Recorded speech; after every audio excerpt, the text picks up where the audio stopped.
Allez, on va... Je ne vais pas corriger finalement cet exercice, mais je vais plutôt vous donner des pistes de résolution. Alors, vous voyez, c'est un exercice qui est un peu... Voilà, il n'est pas très simple, parce qu'on a besoin d'un résultat intermédiaire. Effectivement, bon, on se dit, on doit vérifier, donc on sait qu'ici CD est bien horizontal, parce que c'est indiqué, il est bien horizontal.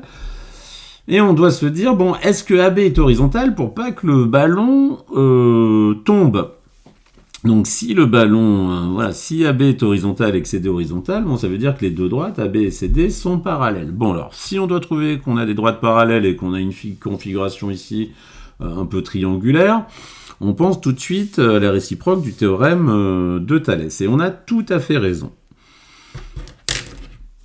Et donc, pour la réciproque du théorème de Thalès, on doit calculer le rapport de longueur. Donc ici, on voit bien qu'on va calculer CE sur AE.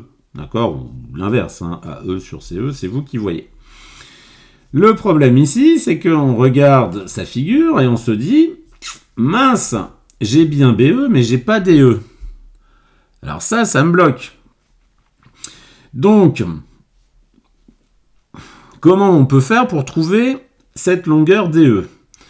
Eh bien, je vous laisse revoir vos anciens cours, mais il me semble que dans un triangle rectangle, quand on connaît la longueur de deux côtés, il me semble qu'il y a un théorème qui nous permet de connaître la longueur du troisième côté. D'accord? Et donc, la longueur DE, si on se rappelle bien de certains théorèmes, on peut la trouver. On a la longueur BE. Eh bien, on pourra calculer le rapport de longueur. Donc, ensuite, on vérifiera si ces deux rapports sont égaux ou pas.